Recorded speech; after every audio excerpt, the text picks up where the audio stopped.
사랑하는 수정동교회 성도 여러분, 안녕하십니까? 김병철 목사입니다. 9월 15일 화요일에 드리는 매일 묵상을 시작하겠습니다. 오늘 부르실 찬송가는 288장 예수로 나의 구주 삼고입니다. 찬송가는 영상을 잠시 멈추시고 형편에 따라 개인적으로 부르시기 바랍니다.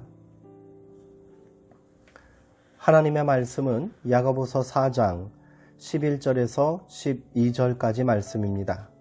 신약성경 374쪽에 있습니다. 이제 제가 하나님의 말씀을 강독하겠습니다.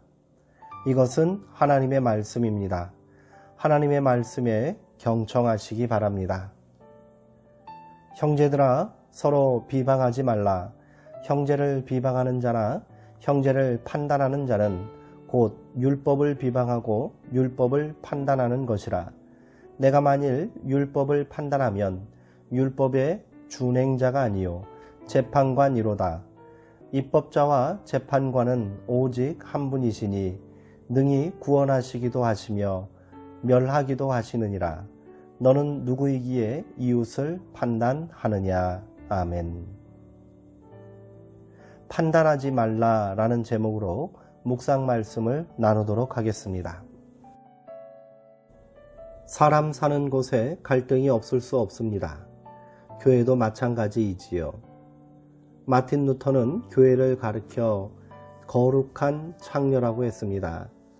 표현이 조금 거북하기는 합니다만 거룩을 지향하기는 하지만 여전히 옛삶의 인력에서 벗어나지 못한 이들의 모임이라는 말입니다. 우리는 누군가는 좋아하고 누군가는 싫어합니다. 어떤 사람은 구구절절 옳은 말을 하지만 사람들의 동의를 얻지 못하기도 합니다. 이성적으로는 납득하면서도 감정적으로 받아들일 수 없는 사람이 있는 게 사실입니다. 교회처럼 말이 많은 곳이 또 있을까요? 문제는 수근거림과 비방이 공동체의 일치를 해친다는 사실입니다. 초대교회도 그런 문제에 직면했던 것 같습니다. 서로 비방하지 말라. 오직 하면 이런 말을 했을까요? 노골적으로 드러낼 수는 없어도 어떤 이들의 말이나 처신을 못마땅하게 생각할 때가 왜 없겠습니까? 저 사람은 도대체 왜 저래? 하지만 함께 이야기를 나누다 보면 그가 그렇게 처신하고 말할 수밖에 없었던 까닭을 이해할 수 있습니다. 다른 이들의 삶의 자리에 서보지 않은 채 함부로 사람을 판단하는 일은 하지 말아야 합니다. 밀양의 한 고등학교에서 국어를 가르치셨던 이계삼 선생님이 어느 잡지에 참 인상 깊은 글을 쓰신 적이 있었습니다. 그는 세 종류의 교사가 있다고 말합니다. 첫째는 교단에 서서 학생들을 바라보는 교사이다. 그가 학생들을 평가하는 기준은 단순하다. 공부를 한다, 하지 않는다. 단정하다, 너저분하다. 교사의 지도에 긍정적이다, 부정적이다. 그들은 교단에서 받은 인상으로 학생들을 평가한다. 둘째는 아이들이 앉은 자리로 찾아가는 교사이다. 그 자리로 가면 사나울 것 같았던 아이의 천진한 모습을 보게 되고 모범생처럼 보였던 아이의 자폐적인 내면도 보인다. 셋째는 교실 바깥에서 아이들과 부대끼는 교사이다. 그들은 아이들이 속한 시공간 속에 들어가 그들과 어울린다. 그때 비로소 교사는 학생들에 대한 비교적 객관적이고 정확한 인식에 이르게 된다. 이 글을 보면서 참 많은 반성을 했습니다. 우리는 교단 위에서 학생들을 바라보는 교사처럼 타인을 평가할 때가 많습니다. 야고보의 질책이 매섭게 들려옵니다. 너희가 누구이기에 이웃을 판단하느냐.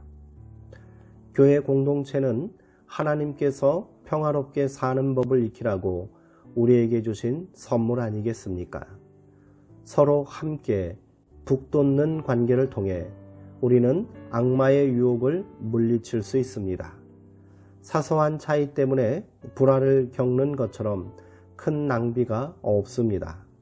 서로 존경하기를 먼저 하고 서로 무거운 짐을 나누어 지고 서로 발을 씻겨줄 때 공동체는 든든히 서게 됩니다. 다른 이에게 변화를 요구하는 것이 아니라 내가 먼저 변해야 합니다. 기도하시겠습니다. 하나님, 채찍에 맞은 상처보다 더 아픈 것은 말로 맞는 매입니다. 그것은 몸이 아니라 마음에 새겨지기 때문입니다. 하나님께서 말씀으로 세상을 지으셨다고 고백하는 이들조차 말을 함부로 하는 경우가 많습니다. 주님, 살리는 말, 용기를 북돋는 말, 사랑으로 감싸는 말을 하며 살게 하옵소서.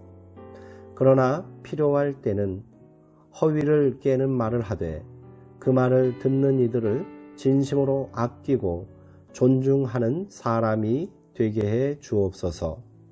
예수님의 이름으로 기도합니다. 아멘. 야고보 사도는 성도의 언어 생활에 대해 많은 교훈을 남겼습니다. 사람은 다 실수가 많으나 만일 말에 실수가 없는 자라면 온전한 사람이다 라고 말하면서 그리할 수 없기에 입에 재갈을 물리라고 말했습니다. 혀를 길들일 사람은 아무도 없기 때문이라는 것이지요. 그러면서 한 입에서 찬송과 저주가 같이 나오는 것이 마땅하느냐고 물으면서 이는 마치 샘이 한 구멍에서 단물과 쓴물을 내는 것과 같은 모순된 행위라고 지적합니다. 말에 실수가 없기는 불가능하겠지요. 그러나 말을 삼가고 상대방을 배려하여 말을 멈추는 것은 가능하지 않을까요?